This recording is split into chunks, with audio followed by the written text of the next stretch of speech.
believe is what I wished somebody had taught me years ago. The wisdom, it was available, but it just didn't make sense.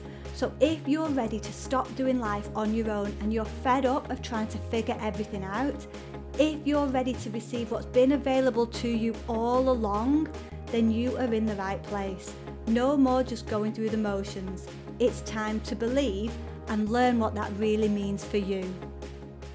Today, we are going to be looking at two scriptures that blew me away when I was just starting to get into this God thing.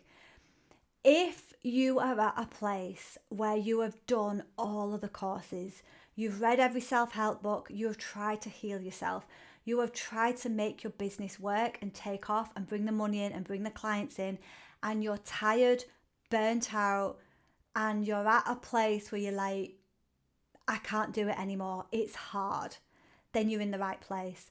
The first scripture absolutely blew my mind, and we're going to look at the encouragement that we get and also a promise. So the encouragement is going to be the first scripture, and then the second one will be what is possible. So it is so easy as a woman. You will be switched on. You will be clever. You will be able to write a to-do list and get through it like Superwoman. You will be used to doing things on your own because you've probably been let down in the past, and it's like, I'll do it all on my own. I'm an independent woman. I've followed Destiny's Child and I can do it all by myself, and that's fine until a certain point. And if you're anything like me, you keep hitting a wall, and you kept hitting that wall, and you kept going round in circles, and it felt hard. And you knew it could be easier, you sensed it could be easier, you feel like there's something missing, but you've not resonated with this God thing. You've not invited it in, you've not got a relationship with it, with God, because it never made sense as a child. It didn't for me. Sunday school did not do a good job. Religion, in my opinion, has not done a very good job. This isn't about religion. This is about your relationship with God. That's the point. And it's so much easier. It's so much easier to do this life thing and not do it all on your own. But this is why this is now called this God thing, not turn yourself on. Because turn yourself on is very much, yes, there is some elements that you need to do. However, this God thing is there, but we have to invite it in. And my aim is that I don't know all of the answers at all. I'm very new to this. I have probably little knowledge, but I think that's a good thing, because if I was an absolute Bible queen, it might be overwhelming. And my aim is to make it make sense in real life, with your kids, in your business, with your money situation, with your health. So let's get into it. When your business is feeling really hard, when your marriage is feeling hard, when there's something in your health, like you might have struggled for years to break a habit. You might have struggled for years with a physical problem that you just cannot fix and work out. It can feel hard. Your business can feel hard. Would you have ever guessed? And it says here, it's in Galatians chapter 6, and it says, do not become weary in doing good. How often do you want to give up? Those conversations you've had with a business partner, with a friend, with a colleague, with somebody, your partner, and you're like, it's not working, and you're trying to figure it all out. You're talking about the problem, and it says here, do not become weary in doing good, just because you're not seeing the results you want, just because it's feeling hard. For at the proper time, not your time, not when we want it done, even though we've written the SMART goals and we've said, right, it's going to happen on this day and it's going to look like this. I did that years ago, and I had a baby in 2015, please, and it was a girl, because you're meant to be specific, aren't you? And then in 2016, I wanted a boy, and that was my plan. Because I'd set the SMART goals, it was going to happen, right? Well, it didn't, and I had 2 miscarriages instead. And then that makes you doubt it. But that's for a future podcast. When we're planning it all on our own and we're not handing our plans over, that's when we get some stuckness around that. But we'll do that in a future episode. For now, when you feel like quitting, when things are hard, when life is hard, when your business is hard, do not become weary in doing good. For at the proper time, we will reap a harvest if we do not give up. You will reap a harvest. You will get whatever your heart desires if it's aligned. And again, we're going to do that in a future episode if you do not give up. So a lot of the time, it's easy to want to quit. It's easy. You've done the courses, you've done the books, you've done the work, you know the theory, you've tried to heal yourself, you've tried with all of that to do it on your own. It's easy to want to give up. It's easy to be like, oh man, it's just not working. I'm going to give up. And if you talk to people in the natural, they will agree with you. They'll be like, yeah, you've not seen the results you want. Maybe it's not working. Maybe you need to go and get a job. Maybe you need to go and do something else. In the natural, it can seem like it's not working. But we're being encouraged, even 2,000 years ago, do not become weary in doing good, because at the right time you will reap a harvest if you do not give up. Wow, I was blown away by that advice all those years ago. It's not new age advice. This is advice that's been around for years. Do not give up. So that was the first scripture, that encouragement. And that helps you to not be so specific with the goals, because it's not a sprint. It's not a quick, how do I build my business in the shortest time possible? Because I've seen that girl on Instagram that did it overnight, and mine's not doing that. It's a marathon, and you don't have to do it all on your own. That's the point of inviting this God thing in. If it still doesn't make sense, it'll start to become clearer. The second scripture that blows my mind, and it's in John chapter 6. And it's another miracle that Jesus performed.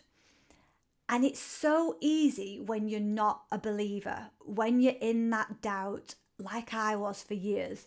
I was doing this life thing all on my own. I knew the answers. I knew how to get stuff done. But when you're at that point of burnout, when you don't want to do life on your own, it's one of those things where you're like, I think I'm going to start to look at it. I'm going to look at what the miracles were and what's possible. In this chapter, Jesus is clearly showing what he can do. But when our business is in our hands and we're having these conversations like, it's hard, I don't know what to do next, that's a burden that is on us, and you were not meant to carry that burden. You carrying that burden stops your good. You cannot rise up to the promises.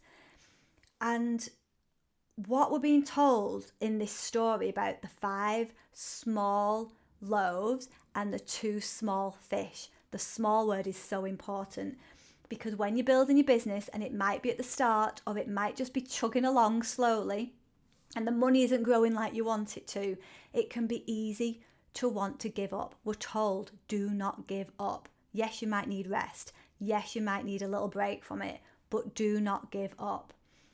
And then the second one, which is here, is there was a big crowd. There was a lot of people to feed that day.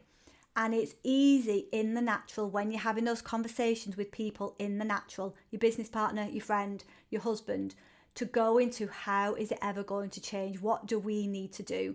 That is so much on you. And it's easy, like here Philip says, I haven't got enough bread and I would have to work for a long time. That would be half a year's wages to buy enough bread. How is it ever going to happen? Jesus, it's impossible. We can feel like that when we're at that point of giving up. It's impossible. I don't know how it's going to change. Most people want to quit at that point, go and get a job. We're told, do not give up. This is why, because this is what can happen. And then Andrew comes along And he says, there's this little boy here and he's got 5 small fish, small, not big. And he's got 5 small loaves and 2 small fish. Small is the word here. So we've got this. It's not a great deal. I don't know how still it's going to feed them the amount of people we've got here. Jesus said these words, make the people sit down. So instead of giving up, sit down and rest. Just rest for a minute. Like, I've got you. Everything's okay. And then he says there was so much grass for them to sit down on. It wasn't dust and gravel. It wasn't hard, stony surface. It was lush grass. That's key as well. An abundance of places to sit down and rest. Jesus took what they had. So what you have now in your business, what you have now in your bank account, even if it's not the results you want and it's not the money you want, he's taking that little and he's giving thanks for that little that he has. And he is saying, like it says here, he fed everybody. It was a miracle. He was turning the lack and the little. He was giving thanks for what he had, not being annoyed by it, not being frustrated by it, not talking to all of his friends about how he didn't have enough and how it was ever going to happen and he would need to save up for years in order to do it. He didn't give up, and he knew he could perform a miracle. Now, if you're in doubt thinking, that's not true, how can that possibly happen? What this story is telling us is that if we can believe, if we can have faith that our little at the minute, the little number of clients, the little number of money that you have, the lack that you're seeing in your business, in your life, in your marriage, in your health, that can be taken and turned around. Look at the people that were healed. Look at the water that was turned into wine. Look at all the people that were fed. And a lot of the time, we look at what we have got now and we're like, that's not enough. I don't know how it's ever going to change. But what we're being told is that Jesus can do a lot with a little. So, instead of talking about the obstacle, we found we were doing this, Steve and I, one day, and we were talking about the problem and we were talking about how it's going to work, how it's ever going to change. And we caught ourselves and we were like, all right, that doesn't feel great. You know, when the conversation just doesn't feel good and it feels heavy. And it's like, Jesus doesn't need you to come with all the clients, all the deals, all the money. He can provide that if we believe. He needs our faith and our belief, not our resources, because he can provide that. But do we believe? I didn't, because I didn't resonate with God, didn't resonate with Jesus. I was so fractured with those relationships. And it's only when I kept hitting that wall and hitting burnout that I was like, I'm just going to give it a go. We don't need to wait until burnout before we give it a go, but usually it's like the last thing we go to. God always uses what we have to accomplish what his plan is for us. We don't need to figure it all out. You don't need to figure it all out. Yes, you need to show up. Yes, you need to turn up and be like, hey, I'm here. But whose hands is all of your stuff in? If it's all in your hands, the lack, the figuring it all out, the littleness, if that is all on you to figure out, that is going to be a really hard place to be. It's going to burn you out. That's a lot of control. That's a lot of pressure on you. And we're being told that with your littleness, if you are willing to hand that over and trust, a lot can be done with it. You don't need to do life on your own. And even if the Jesus word, the name, God doesn't make sense to you yet, in the past, I would say to women, well, change the name. Change Jesus' name, because it's the association we've got with Jesus that is holier than thou and that is better than us. But the thing is, the Old Testament, that power was in the hands of a few. Jesus came along to give that power to us, to everybody. If we believe. And it says all the way through the Bible. I only started reading the Bible not that long ago, and I was blown away with how many times it says, if you believe. Not doubters. I used to be a complete doubter. I would doubt the word. I would doubt what was possible. But all the way through it says, if you believe. And the belief might not change overnight. It's like a muscle, the faith muscle, the belief muscle. But if you are tired, if you have done all of the work, done all of the healing, if you have tried to build your business, heal your marriage, make everything happen on your own, and you are tired and you don't want to do it all on your own, you can invite it in. And it just takes time. When your life and everything is in your hands, it can work for a while and you can get some results. But if you are at a place of wanting to quit and give up and it's hard, then we're told do not give up, maybe rest. Sit down on the grass. Sit down and rest. I've got you. Jesus is like, I've got you. Chill for a minute. Take a chill pill. I've got you. And then we're shown that a miracle can happen if we are willing to believe in it. But we have to believe. There was so much struggle that Jesus went through, so much of it, like we do, so much. It almost feels like you don't want to carry on. It can feel so painful, life. And Jesus is on the cross and it's like, it's done. So the answer to all of our problems, it's there, it's done, it's here written down. But do we believe in the word? So if you're tired, rest. Have the word in your head, do not give up. And if you are doubting that your little at the minute can ever become a lot, literally all day long, thank you for taking my little and turning it into a lot. And next time we're going to go through making us actually ready. We always want more, but are we actually ready to receive more? And we're going to go through what your purpose is, how to know your purpose, and how to actually plan. Because a lot of the time you've probably made plans and they've not come true, like the miscarriages for me. And then you can doubt it all. What the aim is to take all of that doubt and turn it into belief.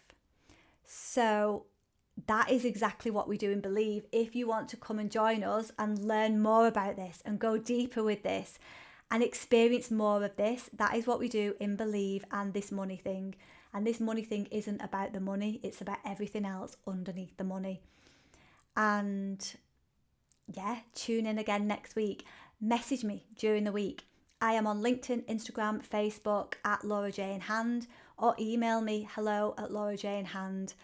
And let's turn our doubt into belief, and let's turn our lack into a lot when we believe. I'll see you again next time.